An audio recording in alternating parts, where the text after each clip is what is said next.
I heard from small business owner after small business owner that they could not refinance their small business line of credit. They could not get a loan for expansion in their small business. And that is still true in some cases today. When I started my companies, I was broke. I was 22 years old. My first company, I started at 22. I went to the bank. The lady was nice and polite, but she said, come back when you have experience and you're older, when you have a track record in credit and whatnot. I went to SBA, and I just couldn't even figure out what they needed in order to even apply for an SBA loan. It was a lot of bureaucracy. So what I did was I maxed out 2 credit cards and put my life savings at the time, $3,000, into my first seminar, teaching government how to develop strategic plans and performance measures and tie those to their budget so they could show a business case. I have this radical notion that you can actually take private sector business solutions and apply them in government to achieve better results for taxpayers. Very unconventional. But I believe it works, and it's been shown to work time and time again. And you know what? The market responded. We've sold out our first training seminar. So the American dream for me was a big risk at the beginning, without banks, without government, and I was able to actually provide solutions and build not one company but 2 companies. But today, it's so hard to make ends meet. It's so hard to have a successful company because you're regulated to death. The economic opportunities have to be restored. We have to find ways to rewrite all of our rules and all of our laws from the standpoint of helping small business entrepreneurs, not giving exceptions to big business. Our tax code is a perfect example of this. People don't pay the same in taxes. The big guys usually get a nice special subsidy. I'm against that. I'm a Republican. I don't like high taxes.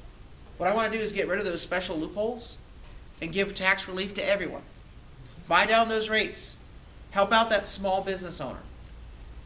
Hollywood movie studio executives, I always love watching, the Oscars and seeing all the philosophy presented while they're getting their awards. It's like, what does this have to do with my favorite movie?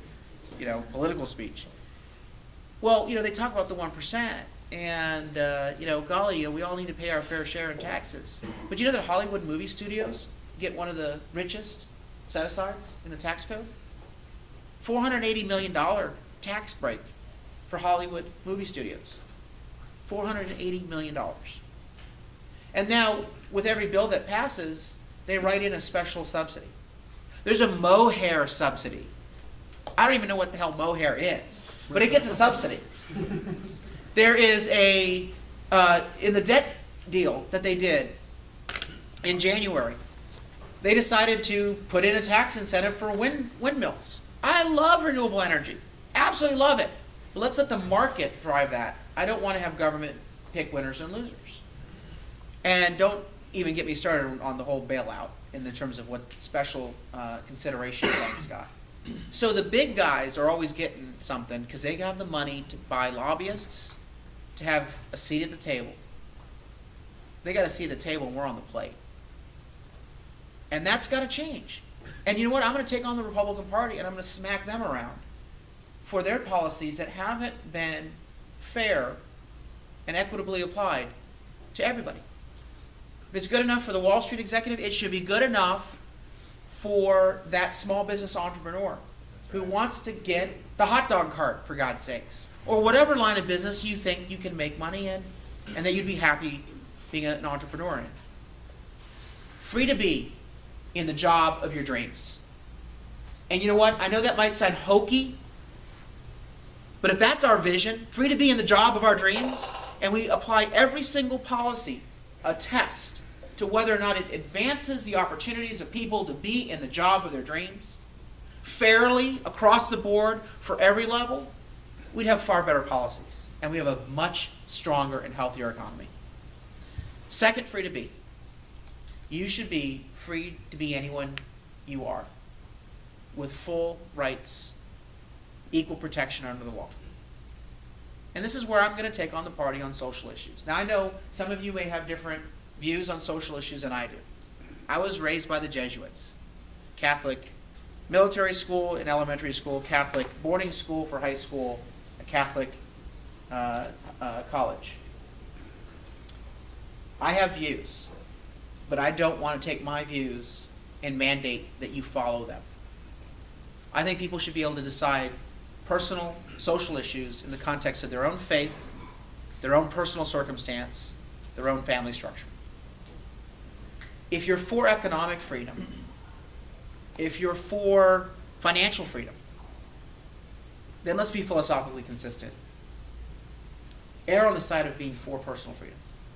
So I think the Republican Party needs to get off the divisive social issues and refocus on the economic, accountability, and fiscal issues.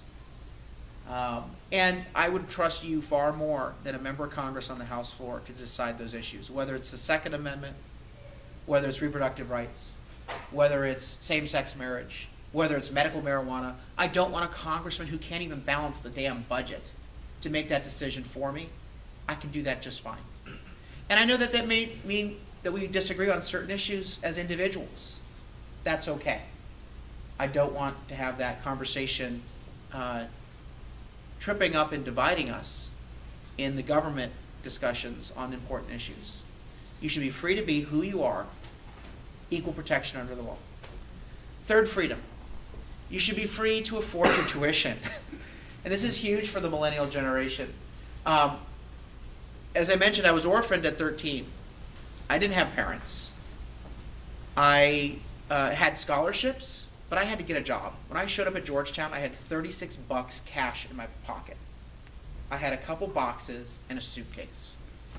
And it was tough watching, parents and brothers and sisters moving in, kids into Georgetown's dorms.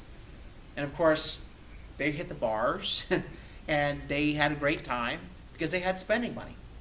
I was trying to figure out, how do I afford books? How do I afford my living expenses? And so I got a full-time job, and I went to the dean and I said, can I get out of school with my degree in 3 years?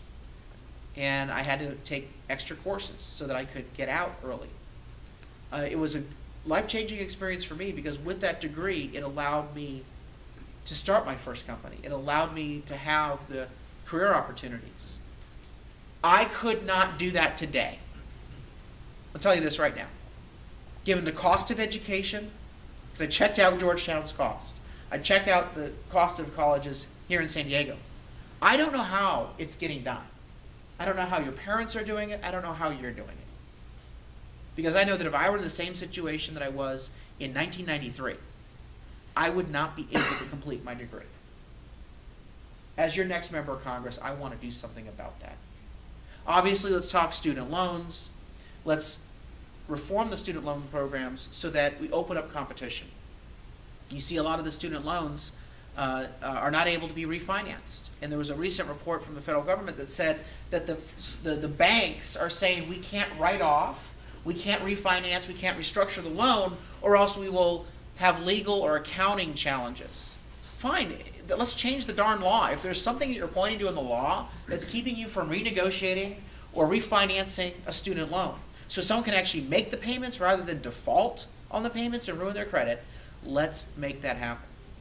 Let's talk about how would we set up a system where if you went into public service, or if you were a small business entrepreneur and you started your own small business, we could even put a limit on it, that one small business for the first 5 years, that we limit your repayment to a percentage of income rather than a actual set amount. We need to have these reforms put into the student loan programs because right now we are headed towards a student loan crisis in this country where people are not able to actually repay. Last year, 800,000 loans went into default. 800,000 student loans. And so we've laid out in this plan a number of reforms to student loans to make it more efficient, more competitive, more transparent, and more flexible. We also are laying out reforms to try to drive down the cost of getting your college degree. So my pension reform program that we did in San Diego, I want to apply that to the CSU and the UC system. May not impact Point Loma, but you'll find that when the prices of public universities go up, prices of private universities go up. And if you take a look at the sort of bureaucracy and the structures and the payment that public sector university professors receive. Again, it has that effect in the entire market. So we need to be thinking about, in these public sector institutions, how we make those sorts of reforms. And how do we cut red tape on universities? There is government regulation in this sector as well. And there's a cost of running a university. Free to be affordable, to be able to afford your tuition. Fourth freedom.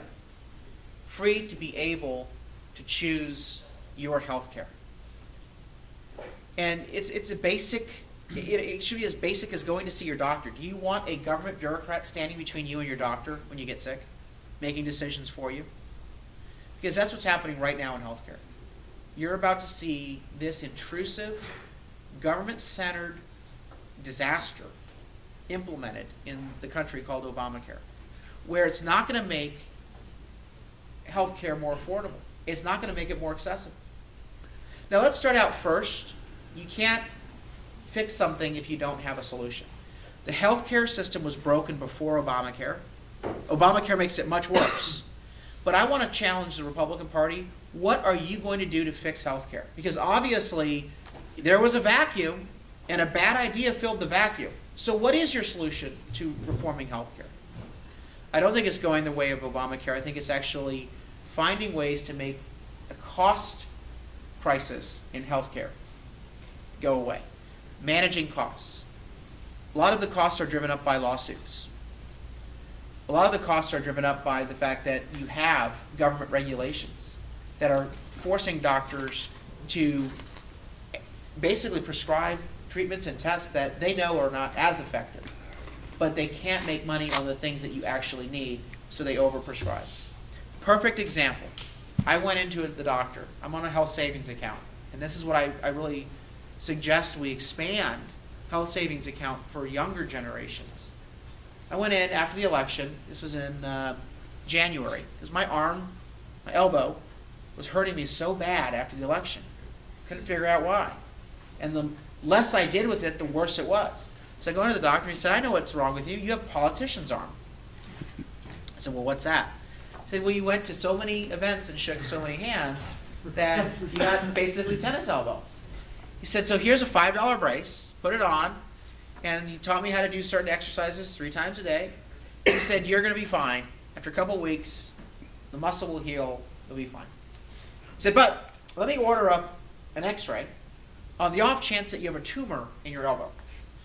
I said, well, do you think I have a tumor in my elbow? He said, no, but if I don't do the x-ray, then my insurance carrier will drop me, because if you do have a tumor and you sue me, I'll lose, and so I have to just cover all the bases. I said, well, can I just waive that? Because that x-ray I'm paying for. I'm paying the $5 for the brace. But under my health savings account, I will also pay out of pocket until I hit my deductible for that x-ray. He said, yeah, you're doing the right thing. You don't need the x-ray. He said, I know that my group practice here is going to be pretty upset because, I've got to cover the cost of the x-ray machine. Right there revealed what's wrong with healthcare. When you go in and you have a government-run system, government basically says, oh, we'll take care of it.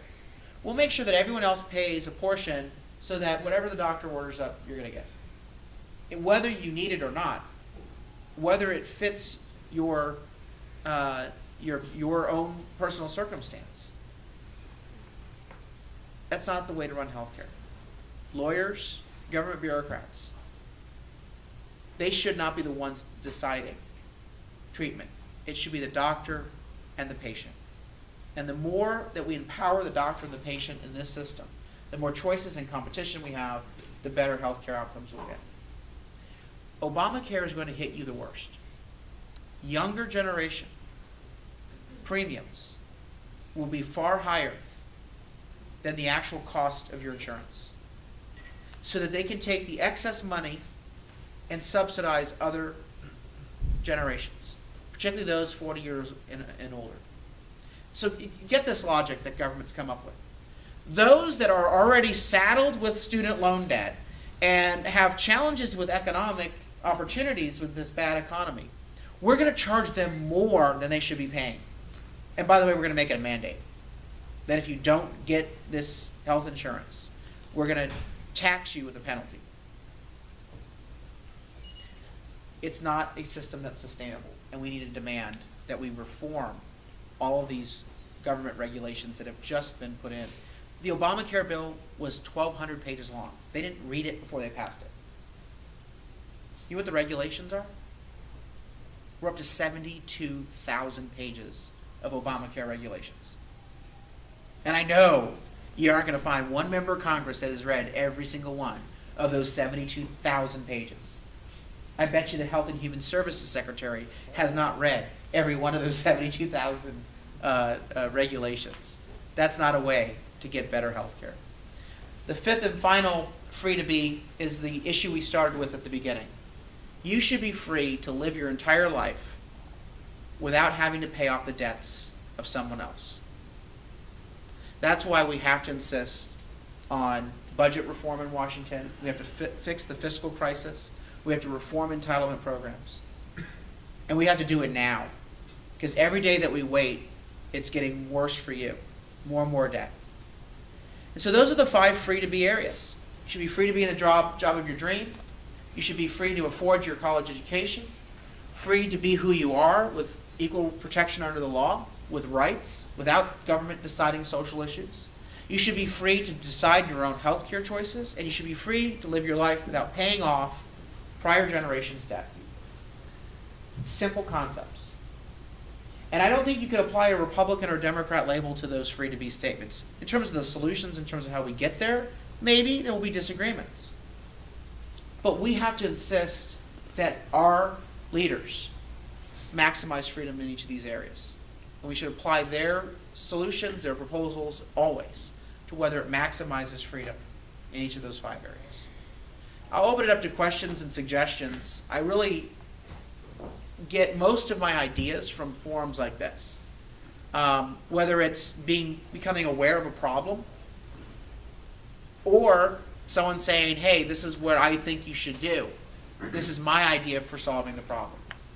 And so don't be shy. Ask a question or even give a suggestion. Because I'd like this now to transition into more of a conversation about the issues and questions that you have. Who wants to be the first? Go ahead. As far as student loan debt is concerned, I've seen a couple of private sector responses to it, such as companies called SoFi, where basically graduates of schools loan money to children or young people that are attending those schools as a way to fund their education. And then when they graduate, that child or that graduate keeps a relationship with the business person or whatever they are that loaned them money. That way they have a networking advancement there. They get a loan from someone who can do it sustainably, who doesn't need to be paid back. And they have the ability to pay it back over time rather than being constrained to this. You have to pay this amount back in this amount of time. If you can't, you have to default. So I think there are a number of private sector responses, and that might be something to look into. And that's why part of the Free to Be plan is to expand competition, expand access. We're also talking about getting more participation by community banks and credit unions. What the trend that we're on is more and more government control of the system, where the government is making all the decisions. And again, they haven't been able to manage their own finances. How in the world can they expect to manage a consumer market like student loans? So we need to be looking at all options to make it easier to finance education in this country. I agree.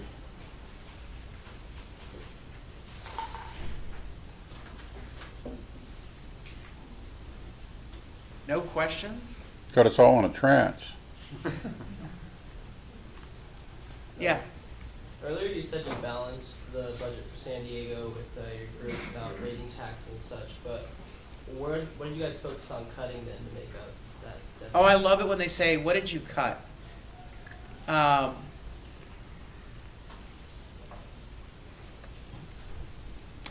Cell phones. How much was a cell phone in 1990? Wasn't alive. $600-700 for a Star Trek. $600 or $700. Now, would any of you pay $600 or $700 just for the phone? And 80-90 cents a minute. And 80-90 cents a minute.